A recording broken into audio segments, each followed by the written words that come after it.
ښځه ډېره ظالمه او بد کرداره وه.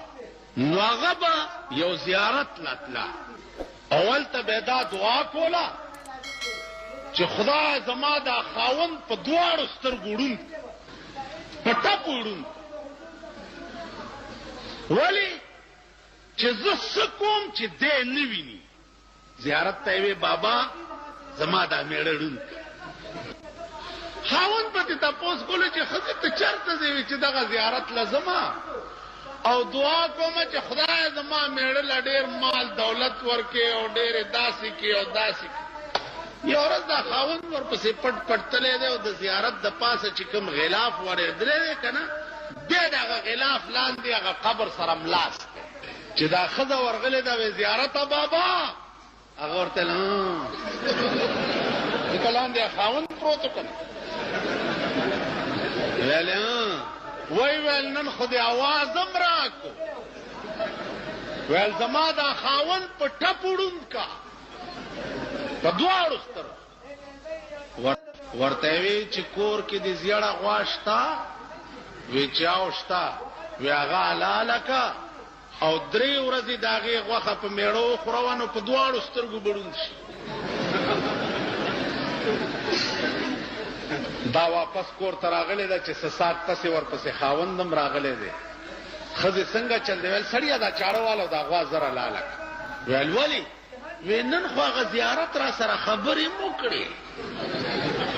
اوس ښځې ته دا څه پته ده چې زیارت سره هم دی پروت و، دا هغې ته څه پته ده. زما په خپل خیال چې د خندانه زیات دې خبرې ته سوچ وکړي بیا به پې پوهېږئ نه. وکې حلاله که غوا حلاله کړه، چې حلاله یې کړه نو یو ړومبۍ ورځ باندې چې په خاوند غوښه وخوړه، وی ښځې زما دې سترګو ته خو څه تیاره تیاره کېږي. 3مه ورځ یې پې غوښه وخوړه، سړي په سترګو لاس کېښو، وی ښځې هېڅ راته نه ښکاري. وی چې ښه بس ړوند شو. خدای دې دا زیارت وی دا د څه چل کو؟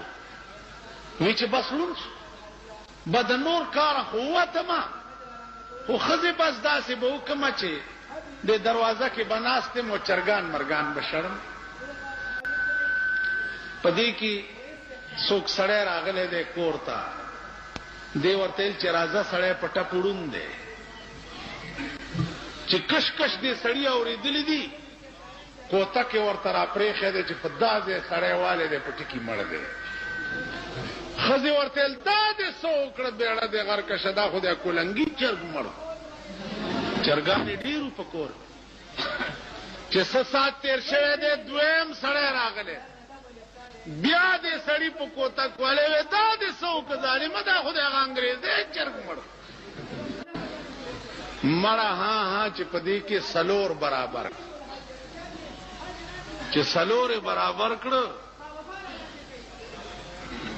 خاوند ورته سترګې پرانیستې دي او ښځې ته وایي چې زه خو جګ جوړې ما تا دې دپاره زیارت ته تلې او دواګانې دې کولې چې خدای زما میړه ړوند کړي چې ستا څه خوښه یي چې هغه کوې.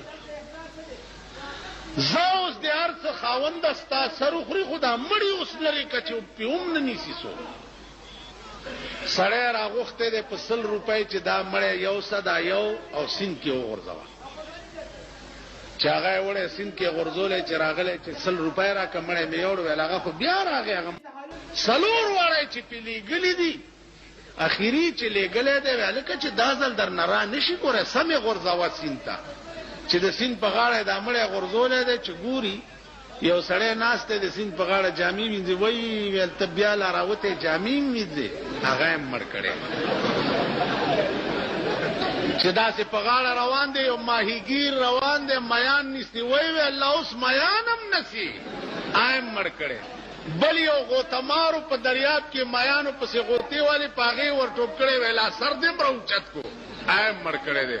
بیا راغی سړي ته یې وویل چې وروره اوس مې سمه صفایه وکړه، جامې وینځلې مړی را په غاړې ته راوتی، بیا مې ور وغورځولو مړ مې کو، بیا یې ماهیګیر په شکل کې راوتی، بیا مې مړ کو، بیا یې د غوتمار په شکل کې بیا سر نیغ نیغ کولو، دې خوا راتلو، بیا مې مړ کړو.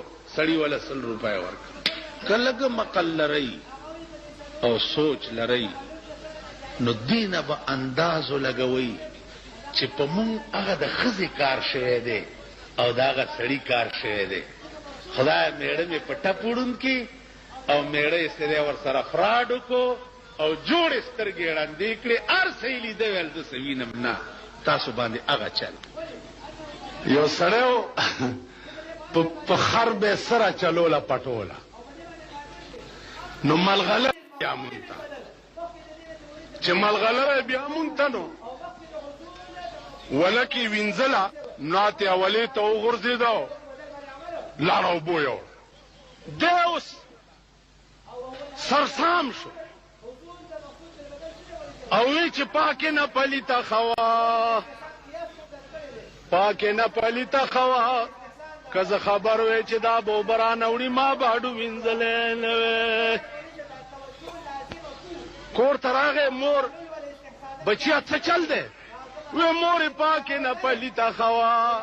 مور والا ډاکټر راوست چې د هلک باندې څه چل دی؟ وی مورې پاکې نه پلیته خوا. مور والا ډاکټر راوست چې د هلک باندې څه چل دی؟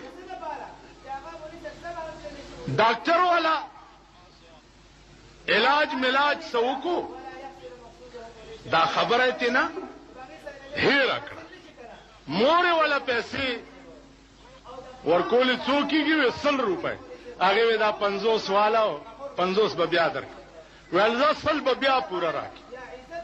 چې ډاکټر ځای ته لاړو نو دی مور دې زوی ته وایي چې بچی دا په تا څه چلو؟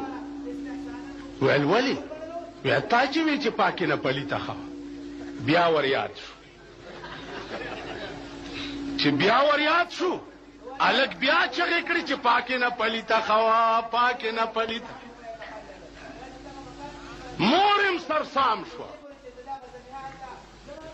ویل تپوس نه تپوس خو، تپوس نه تپوس خو.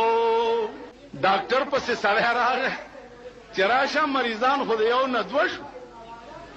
ډاکټر چې راغی چې وی کته چې دا خو د یو علاج مې کوله، مور یم الټه پکې مې هغه زما 50 روپۍ راکورې عام لاړې. ډاکټر چې دوی ته وکتو عام سرسام شو. ویل 100 نه